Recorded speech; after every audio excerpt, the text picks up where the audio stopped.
இந்த நாளுக்கான ரேமா வார்த்தை யோபுவின் புஸ்தகம் 29ஆம் அதிகாரம் 4வது வசனம்.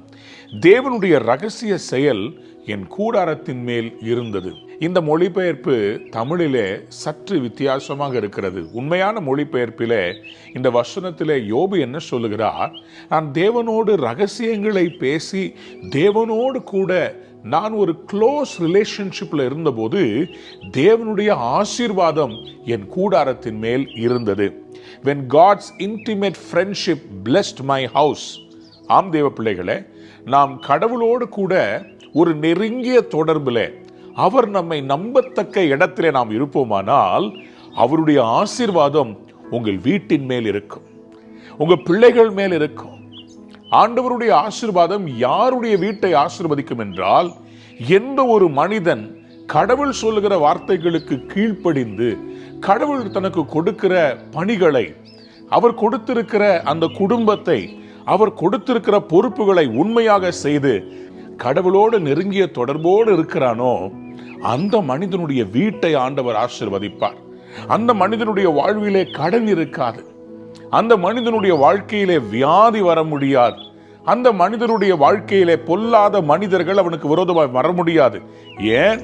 அவன் கடவுளோடு தொடர்பில் இருக்கிறான். He's got an intimate relationship with God.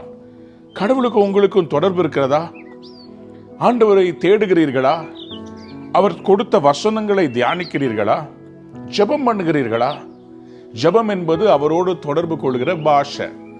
இதற்கு ட்ரைனிங் போக வேண்டியதில்லை, இதற்கு எந்த ஸ்கூல்லையும் போய் படிக்க வேண்டிய அவசியம் இல்லை. அவரோட கூட நம்ம பேசுகிற சம்பாஷணை.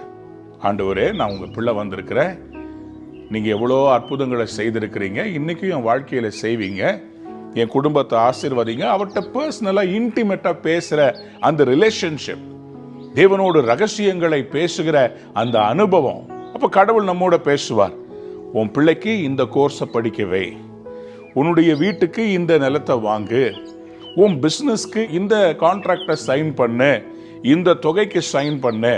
தேவனோடு ரகசியங்களை பேசுகிற மனிதனுடைய வீட்டின் மேல் ஆசீர்வாதம் தங்கி இருக்கும். இந்த நாளில் உங்களை நான் மனதார ஆசீர்வதிக்கிறேன்.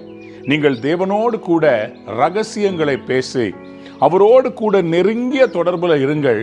உங்கள் வாழ்வு ஆசீர்வாதமாக இருக்கும். அவரோடு நெருங்கி இருந்தா மற்றவங்கெல்லாம் உங்களோடு நெருங்கி இருப்பார்களாம். ஒருவனுடைய வழிகள் கர்த்தருக்கு பிரியமாய் இருந்தால் அவனுடைய சத்துருக்களும் அவனோடு சமாதானமாகும்படி கர்த்தர் செய்வாராம். ஆம் பிரியமானவர்களே, அவரோடு ரகசியங்களை பேசி அவரோடு இன்டிமேட்டா இருக்கிற உங்கள் வீட்டை ஆசீர்வதிக்க போகிறார், உங்கள் குடும்பத்தை ஆசீர்வதிக்க போகிறார், உங்கள் பிள்ளைகளை ஆசீர்வதிக்க போகிறார். நீங்கள் ஆசீர்வாதமாக இருப்பீர்கள். அவரோடு ரகசியங்களை பேசுங்கள். உங்கள் வீட்டின் மேல் ஆசீர்வாதம் தங்கி இருக்கும்.